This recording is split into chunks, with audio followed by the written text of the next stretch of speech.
We have Geraldine, we have Alan, we have Audrey, we have Brenda, we have Daniel. Yeah, it's good. And one more is coming in. I think let's get started. Now it's 9:05. As usual, I will have the session recorded. The picture on the screen is actually from my orchard, one of the spot that we settled down for. The sunset on that evening wasn't fantastic. I mean, just a little bit of roll. But the whole idea here is actually all about how we remove tourists or clouds from a very busy spot. So as all of you know that Iron Orchard always full of tourists, always have people, and it's very impossible to shoot something that no people on this spot. So how we're going to do it if we have places like this, but you still want a clean picture without people or less people. So if you look at the picture that I took, or some of us actually on the day, so you see that there's a lot of tourists, even though it's far away, still a lot of people, right? So there are people walking in front of the camera, there are people walking far away from the camera. So the whole idea here is that since like this, what we have to do is that we have to put our camera on the tripod, fix the composition, just don't move, and we are shooting like maybe like 10 to 20 shots. Or sometimes maybe we shoot like 10, 20 to 30 shots. Okay, how it works is that when you shoot more and more shots, there will be a high chance that the people will not be seen. Not saying not to be seen, but there will be high chance that the people will be moving from where they are. So, for example, if someone is walking from one place to the other place, then I mean the first shot may have that person on the left, then the other shot will have a person on the right. So similarly, for those who are sitting down, after a few shots, they may actually stand up and walk away. So the whole idea is that when you shoot 10 to 20 shots, there's a possibility that no people who are standing there, they will be moving away. The people who are sitting there will also be getting up and move away. So when we've done this 10, 20 shots, or maybe 10, 20 or 30 shots, we have to go to photo shops and then we stack them. And then by stacking them with the correct techniques, you will be able to remove all these people, the people who are actually sitting there, standing there, or walking. So the whole idea of tonight's so-called sharing is about how we're going to remove these people exiting these 10, 20 or 30 shots. So question on last Wednesday, few of you actually asking how many shots are we supposed to shoot? Are we supposed to shoot 10, 20 shots, or are we supposed to shoot more than that? So there's no right and wrong answer to this. From my experience is that we have to observe the people. The people are on the spot. There are people actually walking. There are spot actually people are walking fast, and they are not standing there. They are not sitting there. So shot like that, since you probably need to just shoot like maybe 3 to 5 shots. I think it's enough, more than enough, because it's actually highly unlikely that there will be someone sitting there or standing there, because the spot itself is very busy. But for example, KL and Bukit Bintang, there will be always some people, right? Please see people sitting there or standing there. So for this kind of shot, then you just need about 3 to 5 shots. Then you'll definitely be able to remove all these people. But if someone's sitting there, or someone's standing there, or someone's sitting there and eating chips, or drinking coffee, or chit-chatting, or you see tourists from China doing selfie or Wi-Fi. So if you have seen like that, obviously 5 shots is not enough, because by the time you finish your 5 shots, that person is still drinking coffee, that person is still taking selfie, that person is still doing what it's supposed to do. Is that it's still there? Obviously, for that kind of scene, you definitely need more than 5 shots until the person who are drinking coffee or someone actually sitting there move away. That's the whole idea. So the next question that people ask is like, are we supposed to shoot every 5 seconds? Are we supposed to shoot every 10 seconds? Are we supposed to shoot every 20 seconds? Or are we supposed to shoot every 30 seconds? So again, there's no right and wrong answer to this. So like I said just now, it's all depend on the person, that the people who are actually on that scene. Are they sitting there for a long time, not moving? Or are they just taking selfie and walk away? So if they are taking selfie and walk away, obviously the interval can be like maybe one selfie can only be like 30 seconds, 20 seconds. So by the time like 30 seconds, you'll see that the person just disappeared from the frame. So that interval, it is all depend on the activity of those people. in the scene. Yeah. So for Orchard that days, what I did was I think I took it like F13, 1/5 second. So it's a very fast shutter speed. But interval here, I think I've been taking picture every 15 seconds. So take one picture 15 seconds, then I wait another 15 seconds, then I take another one. 15 seconds, I take another one. 15 seconds, I take another one. So hoping that there will be no the people who are there will be walk away. Give me enroll these people first. So you look at the one that I took, you see that you can start seeing people walking past my tripod. Yeah, pretty much you see there are people like this. For example, this couple is actually right in front. So after you finish that 10 or 20 shots, we need to put all these raw files that you want to stack into one folder. So for today, what we're going to do is that what I did was I put them into one folder called Orchard. So yeah, how many files? 2, 4, 6, 8, and 10. For example, I'm going to stack this 10 file. That's all. Not just sharing. So this 10 file I put into one folder. The next thing is I will need to go to Photoshops. This is my Photoshops. I don't need to do much in the Lightroom for now because stacking is all done in Photoshops. In actual fact, Lightroom can't do much of stacking. Once you're in Photoshop, what you need to do is just go to the file window, and then there's a script function down here. Script, and go to load file into stack. So file window, script, load file into stack. And now when this window pops up, we need to look for the folder that we store all our raw files that we are prepared for the stacking. Yeah. So in this case, I will browse my raw file, and I remember I put them in user, I put them in shared. Yes. So I put them in this folder called Orchard. It should not be opened up as a file. If you look at here, load layers, we're supposed to load a folder instead of load files. Yeah. It's supposed to load a folder, browse again, and go back to Orchard. All my files from that folder will appear on the screen. One thing that you need to think, time to automatically assign these images. This checkbox is quite important because when you start taking that 10 or 20 pictures, there's a possibility that you have a bit of camera shake or you have a bit of movement from your tripod. So by taking this function, Photoshop will try to align every single image, make sure that they will not have any differences. Press OK. Yeah, just wait. It will take some time. Yeah, it will take about 10-15 seconds. No, sorry, over a minute maybe.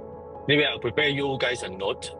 You guys can always fit after that. After the pictures have been loaded, the next step is actually we have to convert the layers into smart object, which I'm going to show you. Okay, follow so far. Maybe I'll share the notes so that you guys can also open up the notes. The link in the chat box. Those who want to check the notes, yeah. Shows in the chat box. So it looks like all the 10 pictures or 10 raw file has been loaded to Photoshops. So these are all the 10. And the next step, what I need to do is that I have to select all these 10 raw files by pressing your Shift key if it's a Mac, or pressing a Control key. I think it's still a Shift key if you are using a Windows. So Shift key, first raw file and the last raw file. So that's how we select all the layers. Once you have done that, simple, right click and convert it to smart object. Let me go back to the notes just to make sure that you guys can follow the steps. So after we load the pictures earlier on, after you load it to Photoshops, the next thing is convert to smart object. So select all the layers, shift, play a while again, and convert to smart object. So the next step is we have to go to layer menu, smart object, and then stack mode, then choose median. Has it been done? I think so, yeah. Object mode, and make sure you choose median. Okay, there are many modes, there are many stacking modes, but not all the stacking mode will actually get rid of the human or get rid of the redundant subjects. So in this case, you have to make sure that you choose median. So because median function will actually remove things that are actually not consistent in every frame. So what Photoshop will do is that they will only retain pixels that actually fixed pixels that are not moving or not changing. Only retain that part. That's what this median is for. Looks like it's been done. Yes. Obviously, there will be some people that actually cannot be removed, or because I may not have enough calculate layers of raw files to remove every single people. 10 is actually not a lot. For the purpose of today's sharing, I will just put 10. If I put 30, obviously I have to wait a lot longer. So by the 20 shot or 30 shot for this particular scene, I'm sure that you can literally remove most of the people. Still have people here, be here, be there. You see, then just go to 100%. Still got some people here. Is Alan there? Alan. Remember, Alan, you uploaded one picture this morning, Alan. Did you use the same method to remove the people? So once we are done until this part, you have two options. Either we save it means you're happy with the output of this stacking, save it. Then the next step is obviously we edit it, go back to Lightroom and edit this file, or you continue editing in Photoshop. So pretty much it's your preference. Yeah, but there are people here. Can we get rid of them? I think we can, right? Yes, you can. Yes, we can use the AI in this case, right? Generative fill. Yes.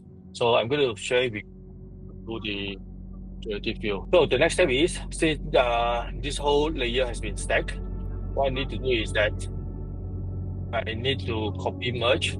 So same thing. Then we can just go to edit menu. C. How it works is that because this layer is actually a smart object, just have a new raw files or a new Photoshop file. Yeah. So literally the stack layer down here is no longer needed. What we need is just the one that we just copy merge. So this layer, we can do a bit of magic with the fill. So let's do 100% back to this part. Okay. Easy. Use selection tools on the side here. Just choose the area that we have got people. Next thing is right click, generative fill. You can put if you put a prompt delete or remove or no. Yeah, or if you want to delete or remove, basically if you don't put anything, it's also fine. You just press the generate button.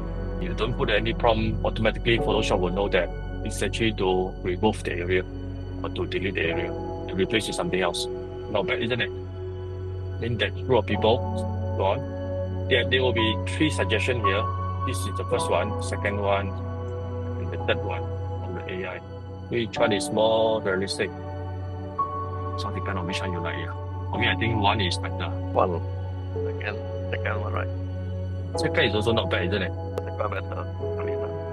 Yeah, cleaner. Because the first one I still have got that. Let's do the second one. Yeah. So that part is good. This part is also, there are people here. Let's try whether we can do something. You know. Again, you have 3 options. First option, second, and basically it's actually adding back to people. Not sure. So just slightly better, isn't it? I mean, just improve a little bit. Yeah. Typically, there are still a lot of what is this? Yeah, is introducing some extra. So this is the reason that on the Wednesday that day there was one friend asking, why not we just take one shot and then we use AI and remove all these people? And the quick answer is yes, possible, but it will not be as clean as you take 30 shots. The reason, because if you look at here now, yes, if I take one shot, if I use AI, you can literally see that I can't actually remove completely all these people. The area will actually be replaced with something that is still not consistent. It will not be. So if you really want to clean pictures for that particular spot, where you have a lot of tourists, still the best is take 20 to 30 shots. And then I use the stacking method earlier that we discussed. You certainly have no human, no people at all. That's about it about stacking. What happens if you take too many shots? Will there be any side effect or will get a worse outcome? There will be no side effect or no worse outcome. The only thing is that your computer must have enough memory, sufficient memory. Yeah. So, example, if you load 20 layers or 30 layers, obviously your laptop or your PC will get slower and slower. Okay. Yeah. If you know that your memory is one of the issue or one of the factors that so after you took this 20-30 shots, then obviously we have to put them all into one folder. And the next thing is that we check all these 20-30 shots and we try to remove some of the duplicate shot or shot that actually not helping. example that if you look at shot number 5 and number 6, pretty much the same. That means that not much changes. People are not, people who are sitting there still sitting there. People who are standing there still standing there. So literally there's no changes, right? So you can actually remove one of them. Okay. Yeah. So that is one of the great ideas, if you don't have sufficient memory and you still want to stack them. So we have to do a bit of cleanup. Anything else? Then of course, we go back to Lightroom and try to edit the pictures. Hold on a second. Yeah. I got. Yes. In case some of the items here you can see a bit of in the center below the M&S, right? Something a red color thing here, right? Okay, sometimes the generative AI cannot remove it. You can go to the eraser here. There's a removal tools with it. Okay. Yeah, eraser. Then there's a removal tools, right? On the left hand side, there's the eraser here. You're talking about this eraser? Yeah. No, you right click. Click. There's a remove tools, right? Background eraser or magic eraser, okay. No, there's a remove tools. I think further a bit. No, under this on top, further up. Under the healing spot healing tools. Spot healing, okay. This one you mean? Right click. Right click. There's a removal tools there, right? No, this is pencil. No, there's a removal tools there. Under spot healing. Spot healing. Remove tools. You can use that one to remove also. In case individual or some small item, you can use that to remove it. Okay. But the file got to be merged first. Got to be merged first. The layer.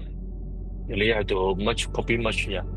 So basically what Daniel was saying that, if you really want to, you can still select all, Command A or Control A, then go to Edit, copy merge, and generate a new one again. Use that one and try to For those, just use that one to remove it. So instead of using the generative AI, we can also use these tools. Okay. Yeah. You guys follow? So basically what Daniel was saying that, go to this, remove tools, see under spot healing. First one is spot healing, but instead of choosing spot healing, go to remove tool, second option. Yeah. But sometimes it's not perfect. Likewise, the light on the floor, it just paint over it or can remove over it. All these lights, if you don't want to know one, then I think we can just remove like that. Yeah. Maybe this one. Yeah. Maybe because of my brush is too small, maybe a bigger brush. Okay. So I will save it back to T file. Let's see. Any other questions for stacking? Or any other question that for those guys are joining me or join us on Wednesday? I mean, after this particular spot, then we move on to light trail, right? So I believe light trail, no issues. So T file is here, the one that we take from Photoshop. So the next thing is that let's try to edit this particular T file. For me, my workflow is actually pretty simple. Most of the editing works I will do it in Lightroom. The only things that cannot be done in Lightroom, for example, like like what we did just now, stacking, or trying to straighten the buildings, or try to remove something or generative it. Those are the things that cannot be done in Lightroom. And I will use Photoshop. Because I find Lightroom is a lot easier to use compared to Photoshop. Photoshop, and it's also Photoshop. I mean, those days when the Lightroom is not so advanced, not too many features. And those days we have no choice but to use Photoshop. But seriously, today Lightroom has been improved a lot. So I would say that 95 to 95% or 97 or sometimes 99%. Editing can be done in Lightroom. It's actually not necessary to go to Photoshop anymore. Right, so Lightroom, first thing normally I will do is that I will look at the whole picture. So this whole picture is that, look at the sky is actually very bright. The staircase here, obviously, is okay. And the TV screen, a little bit overexposed, can't really see what is in the TV screen. That's what we can do here. Let's take our picture first. Before we start edit, we look at our histogram. So you can see that I've got two bumps, one on the left and one on the right. And majority of the colors of the pictures, most of the things that actually on these pictures are white. See the white things a lot more than the other color. So yellow has got a little bit, blue has got a little bit of red. The rest are all white. mostly, right, on the histogram. You can see that. So next thing is, I always go to masking. Don't really do much. I always go to masking. So first thing I will do is maybe light the sky. Lightroom is quite advanced now. We know exactly where the sky. That is too bright. Maybe you can just bring down a little bit of exposure, make it more realistic. You can also bring down a highlight. This is a highlight slider, not too much. Just a little bit. So this was before and this after. So by just one simple step, like sky, just exposure, then a bit of highlight. Same. The TV screen. You look at the TV screen, it's a little bit bright, isn't it? For sending, easy. Go to radial gradient. You can actually just highlight this particular area. Then bring down the highlight. As you bring down the highlight, because highlight you can't see anything because it's overexposed. To bring down, you can see most of the detail.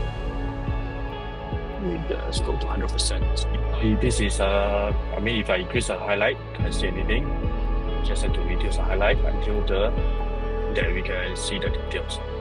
It's good. So that part is done. Any other suggestion, guys? What else you think that this picture can be improved? I think if you do the curve, you probably can increase the highlights overall, the global adjustment. Good suggestion. Alan was saying that instead of we should go to the tone curve, which is this one, yeah. So the S curve. Standard curve will be S shape. S shape as in the top part usually will move out a little bit. Bottom part we bring down a little bit. So let's go back again. This is the linear curve. I mean linear as in like from 0 all the way to the top, isn't it? So S curve is the top part bring out a little bit, and the bottom part bring down a little bit. This is called S curve. So usually landscape picture or scenery picture, by applying S curve, will give you a bit of punch to the picture, which I mean what Alan suggested, which is very, very true, yeah. But the other curve is that, the other curve is called inverse S curve, where the bottom part you'll move out a little bit, the top part you'll move down a little bit. Does it work, you think? For this scenery, for this scene, which one is better? S curve or inverse S curve? It is S curve better, isn't it? Usually it's scenery or landscape, S curve will be a lot. What else I need to do, or what else we will do? Okay, look, for me, when I edit this picture, my creative vision will be, obviously it's an iron orchard. All of us know it's iron orchard, isn't it? But if someone that doesn't know this is iron orchard, how are we going to tell the story that iron orchard is for something special? For us in Singapore, iron orchard, something special is about this tunnel here, the glass tunnel, the tunnel that coming out of the glass tunnel, isn't it? That one is actually the main special things about this iron orchard. So, but if you look at this whole picture here, that area or this area actually not really visible, just blend into the whole scene. So for us, if you really want to highlight this particular area, we have to either we make it brighter, or we apply some effects to make it more prominent. So this is how we bring up. I'll show you how, yeah, what I mean. We go back to masking again. We're probably going to use radial gradient. I'm going to highlight this area. This is the part that I wanted to bring up a little bit more attention. So maybe use the exposure. Zero exposure. Yes. Too bright. This is too bright. Maybe somewhere around here. So bring a little bit of shadow. They also add a bit of tam if you want to emulate the lights from the glass. Just a bit of tam, a bit of warm. Why can't you dehaze also? Like dehaze a bit. Maybe sometimes it works, sometimes it doesn't work. What Daniel suggested is dehaze. Okay, because dehaze, if you really dehaze, usually the area will become darker. See, if I drag the dehaze slider towards my right side, the area will become darker. If you add haze, it will become brighter. Add haze has its own disadvantage is it will make the area not sharp. It will actually make it, the pixel around the area will normally soft. Yeah, if you add haze. So yeah, depends what you want. For me, maybe if you want to dehaze, maybe I'll just dehaze by a few points. Yeah, maybe about 5-6 points. Just a little bit. Because if it's too much, it becomes darker. Because the whole idea here is that I want this area a little bit brighter compared to the rest. This is before we edit original picture, and this is after. See the difference? Before, you can see a significant difference now. Right? The next thing I do is the sky. The sky actually, the horizon of the sky, if I want, I can add a little bit of warmth towards the horizon. If you look at now, the picture is actually on top. I mean, towards the top is actually all blue, and to the bottom is kind of like white. So not much of, not so interesting the sky. What we can do is that we can do like this. Show you here. First of all, select the radial gradient. Just select the sky area. So my radial gradient is actually targeting the sky. But if you look at this radial gradient now, not only targeting the sky, but it's also include the buildings. Include buildings and include the trees and all this stuff, yeah. But what we want is actually just the sky. How are we going to do it? So in Lightroom, they have this function called subtract. You see, there's two buttons here. One is plus, one is minus. Plus is actually to add to the mask. Plus. Minus actually is to remove from the mask or subtract from the mask. So plus is actually add something to the mask. Minus is actually subtract from the mask. So I'm going to use the minus function, which is the subtract from the mask. What I need to subtract is, what do I need to subtract now? So what I want is actually, I wanted to edit the sky. But now my radial filter has got the sky and the building. So my idea is, I'm going to subtract the sky. Once I subtract the sky, what do I get? I will get the building, isn't it? I'll get the building. But I want to edit the sky. So what I need to do is, after I get the buildings, I will inverse this mask. Once I inverse, it will become the sky, just the sky. I'm not sure whether you follow me. Yeah. So the radial filter itself, you actually select, now the radial filter actually covered the building as well as the two element, two parts. But our objective is to edit the sky, not the building. So what I'm going to do is, I will use the subtract, because the masking in Lightroom, we can select sky, we can select sky only. We cannot select building. We cannot select building. So I'm going to select the sky. Sorry, not select sky. I'm going to subtract the sky first. That means that after I subtract the sky, I will only get the building. Once I got the building, I will inverse the mask. Then it will go back to the sky. Let me show you how. Okay. So this is just a radial mask. And now I'm going to press the minus button and I subtract the sky, which is select the sky. So you can see that once I click that, the mask is only highlighted the building, so not the sky anymore. But our objective is to edit the sky or to enhance the sky, not the building. What I'm going to do is invert. So there's an invert button here on the far right. So invert, you see that the mask will not target on the building itself now anymore. It will target outside the building or behind the building, which is the sky again. So this is what I want. And the next thing I'm going to do is that I will increase the time. Maybe I just increase the time, increase a bit of tint. Does it look good? Yeah. I also play with the contrast. So do you get the idea? So my objective is to edit the sky, but I just want to edit the sky behind the building, not anything else. Yeah. And the next thing is I minus the sky away so that I get the building. Once I got the building, I invert it so that I will get back the sky. Before, after. You like it? Things that you think that we can do here to make this picture even better? Any suggestion? Remove all the light on the floor. Remove all the lights on the floor. Okay, can. And the building be straightened up? Center one. Again, can be done in Photoshop, not here in Lightroom here. Yeah. So all these flaws or probably call it a technical flaw. So we can do that in Photoshop. Lightroom can do, right? Lightroom cannot for straightening the building, cannot.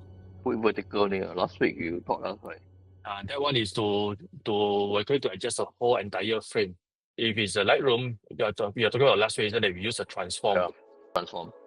Use the transform. It's going to look awful. This is the transform function in Lightroom. So when it transforms the whole picture. Then it becomes like it shortens the staircase, then the roof become wider or bigger. Yes, and the building looks straight. Okay, but the whole picture is not the same anymore. The feeling. Yeah. So the best is still. I mean, the building is actually a little bit of just a little bit, isn't it? So the best is still do it in Photoshop. Maybe next time, I mean next week we can study about how we're going to straighten. Instead of the whole picture, we just straighten just that particular building. That's one part. Using the perspective walks in Photoshop can be done. Yeah. Okay, next thing I think for me, I will do one more tricks that just show you some of my secrets. You look at the staircase here. The purpose I'm shooting this composition because it's all about leading light, right? The staircase actually lead from the left side. It leads all the way to the right side, sort of, okay? Lead towards the building and the sunset. So, but if you look at the staircase now, all these staircase here, they are kind of like, the lights are kind of like boring, kind of monotone, they are same brightness. So what I'm going to do is that I will try to make it in a different brightness. I show you that. Not speak to you, but I show you. Again, I will use the radial filter. We'll try to do like that. Turn the radial filter a bit. See whether it's successful. If I increase the brightness, you'll notice that the further point looks brighter than the staircase that nearest to us. So the staircase nearer to us is actually darker. Then it slowly, gradually, you see the light gradually goes towards the other end. So do you think that this is kind of interesting? Not overdo. This is before, and this is with my radial filter. Just a little bit of touch. So you see, this is where the artificial light comes in by using a radial filter. So without a radial filter, the staircase are all like a bit boring. So with my radial filter, we introduce artificial light. Lights coming in, me and me. Yeah. You can also add a bit of warmth. In this case, because it's a sunset, sunset typically it's actually warmer compared to sunrise. Just a bit of warmth to this radial filter, just a little bit like 10 point. Then a bit of tint, not too much, because if too much, they become purple. Maybe another 10 point. So you look at, this is the picture before our raw file, and this is after. So I'm sure that you agree that there's a bit of significant improvement from the raw file itself. Okay, I think this is my final picture. I'm happy with this now. Yeah. Any question, guys? Or you want to try? Yeah. I think that's all for tonight sharing. Next week we will learn something else. Yeah. Yes, Mike, you go to Photoshop and do the generative fill. E4D? Generative fill. Awesome. At the top, there, window. You saw window, right? You see window at the top. No, there's a window further down in the next to help. Okay. Okay, if right click, then you go to content taskbar. Is it that one? Taskbar. Content contractual taskbar. Check on that one. This one, okay. Yeah. Then there's then the taskbar is out already. Below right select. But this one run about everywhere. In order to let it rest permanently, click on the 3 dots on the right hand side. Then pin it. It won't move anymore. Talk about taskbar so that it will disappear. Yeah, it won't disappear. So it can be handy this one here. So it can be handy. So but you got to if you go to the 3 dot, then you check the pin. So this taskbar will not run, you see. If I uncheck it, the taskbar will run everywhere, floating everywhere. Maybe one of the editing we can ask Daniel to demonstrate to us how he used AI. He spent a lot of time studying how to use AI. For me, I'm not a big fan of AI because for me, I find it that yes, AI obviously is good, but I still prefer that if I could do it right on the spot, I would do it right on the spot instead of relying on the AI. For me, basically, I do more of the removal. That's all. Okay. Any other questions, Sky? Okay. Brenda, Geraldine, Chen. No, I need to experience that. You experience that, good. So I've given you guys the note for the stacking. You can obviously try that. Just follow the steps, quite easy to do. And the rest is it's all about editing.